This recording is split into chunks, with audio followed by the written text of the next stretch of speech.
이태원역과 한강진역 사이에 있고 한남동과 이태원동의 경계에 걸쳐 있는 한 건축물 앞에서 우리는 발이 멈춰 섰습니다. 그곳은 바로 현대카드 뮤직 라이브러리입니다. 중앙이 뻥 뚫린 이 구조는 우리의 머릿속에서 복잡한 충돌을 일으킵니다. 헤르만 무테지우스는 의미 있는 경제적 성공이란 대량 생산에 적합한 디자인 형태를 도입하면서 얻어지는 제조업의 우수성에 있다고 주장했고, 헨리 반데벨데는 경제적, 산업적, 정치적 이해관계는 예술적 독창성과 표현의 자유를 구속하므로 생산의 미학적 우수성은 오로지 예술가에 대한 후원을 통해서만 성취될 수 있다고 주장했는데, 두 사람의 주장이 다 들어가 있는 것 같으면서도 아닌 것 같은 내적 고민을 하게 만들었습니다. 같은 면적 안에서 최대한 높이 올리고 최대한 활용하려는 주변의 건축물과는 사뭇 다르게 공간적 절충주의를 벗어나는 그런 건물인 것 같습니다. 외형적 특징은 하이테크 건축 디자인의 표현적 특성이 거의 다 드러나는 것 같습니다. 금속성인 구조체형 철강제 등 신재료를 사용하여 하이테크한 이미지로 구성하였고, 구조의 노출이 눈에 띄었습니다. 기계 및 또한 기계 장치들을 디자인적 요소로 사용하여 독창성과 기능성도 느낄 수 있었습니다. 다만 원색성은 기능적, 시각적 측면 둘 다 느낄 수 없었던 점이 특징이었습니다. 하이테크 건축 디자인의 기술적 특성인 반복성, 확장성은 느낄 수 없었지만 융통성 비슷한 것을 느낄 수 있었는데, 중앙이 뚫린 구조로 인하여 사람들의 발길을 이끌게 한 다음 실내 공간으로의 동선을 유도했다고 생각했습니다. 우리 조는 바로 옆 현대카드 바이닐앤 플라스틱으로 발걸음을 옮기게 됩니다. 같은 카드사의 건물이라 그런지 이 둘만 아주 맥락주의적인 것 같았으며, 또한 하이테크적 특성이 드러났습니다. 뮤직 라이브러리에서 볼 수 없었던 원색성이 나타나는데, 외부에선 유리에 반사된 빛에 의해 잘 몰랐지만 문을 지나 들어가는 순간 강렬한 빨간색이 내부적으로 잘 드러났습니다. 구조, 설비의 분리, 노출 콘크리트 구조물과 배관들이 구조질 자체의 미를 인정하는 듯 보였습니다. 하지만 이런 구조적으로 진부한 하이테크 기술이 들어간 것과는 역설적이게도 매장에 진열되어 있는 물건들은 아날로그적 감성을 불러일으키는 LP판들이 펼쳐져 있었습니다. 왜 바이닐앤 플라스틱인지 알 수 있는 대목이었습니다. 우리는 바이닐앤 플라스틱을 나와 대로변과 반대편인 주거지역 계단으로 내려가는 길에 문득 한 건축가가 떠올랐습니다. 바로 김수근 건축가입니다. 그는 이렇게 말했었습니다. 좋은 길은 좁을수록 좋고 나쁜 길은 넓을수록 좋다고. 차량을 우선으로 하는 도시계획과 대비되는 인간적인 규모와 느림을 미덕으로 여긴 건축가입니다. 이태원은 바로 좋은 길과 나쁜 길이 공존하는 그 속에서 현대카드 뮤직 라이브러리의 뚫린 공간은 두 가지의 길 모두를 가지고 있었습니다. 대로변은 나쁜 길, 그리고 옆 개나드로 내려가면 좁은 골목길들이 있는 좋은 길.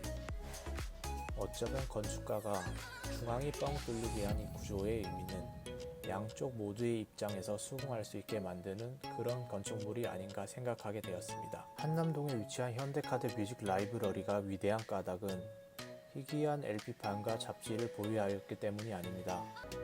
그보다 더 위대한 이유는 부동산 임대료가 해마다 치솟는 서울 구중 부촌이라 할 수 있는 한남동이라는 지역에서 일부러 건축 면적을 채우지 않은 과감한 결단에 있다고 생각합니다. 거대한 보이드인 빈 공간은 무엇인가를 담기 위해 비워져야 하는 사물들처럼 더 많은 것을 채울 수 있는 비움입니다.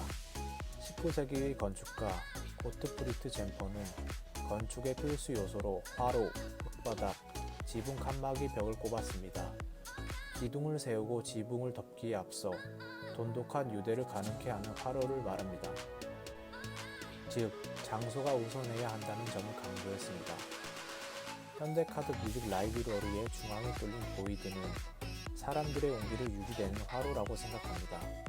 만남의 장소이기도 하고 비를 피해주는 안식처이기도 하고 뒷골목의 뷰가 건축이 만나는 장소인 것입니다. 옛 정치가 남아있는 슈퍼와 미용실을 지나 골목을 굽이굽이 내려가다가 우리는 주변 건물들과 맥락주의에 있어서 크게 동떨어지진 않았지만 사람들이 붐비는 곳에서 발을 멈추게 되었습니다. 그곳은 바로 사운즈 한남입니다. 사운즈는 한남동의 제일기획과 순천향대학병원의 사이에 위치합니다. 여러 블록으로 이루어진 건물 안으로 들어가면 마을 같은 공간이 펼쳐집니다. 도시의 삶은 때때로 삭막하게 느껴지기도 합니다. 고층 빌딩은 헤아릴 수 없이 많아지며 자동차가 사람보다 우선이 되어 걷기 좋은 골목들이 하나둘씩 사라지고 있습니다. 아파트 단지, 오피스 빌딩, 쇼핑몰은 분리되어 개발되다 보니 다양한 모습의 사람들이 어우러지는 공간을 찾아보기 힘듭니다. 정이 들었던 작은 가게들이 하나둘씩 프랜차이즈로 바뀌는 것도 안타까운 점이지만 그렇다고 도시를 훌쩍 떠나는 것이 모두에게 가능한 일은 아니기 때문에 도시는 많은 이들의 삶을 터전이며 이곳에서만 누릴 수 있는 것들을 포기하는 것이 결코 쉽지 않기 때문입니다.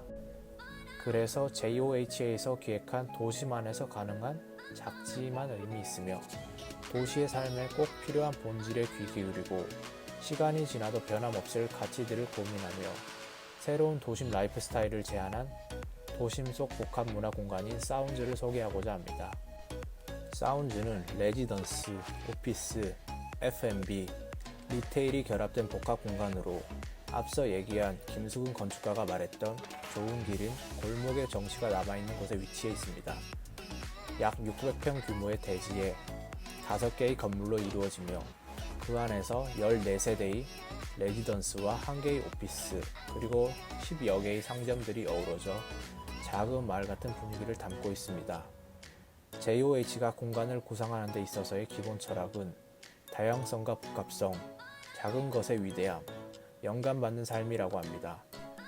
모더니즘의 실내 디자인의 표현적 특성인 합리주의적 기능성은 인간이 가지고 있는 명료한 이성을 최고의 가치로 여기면서 이를 일반화시키려는 의도라고 합니다.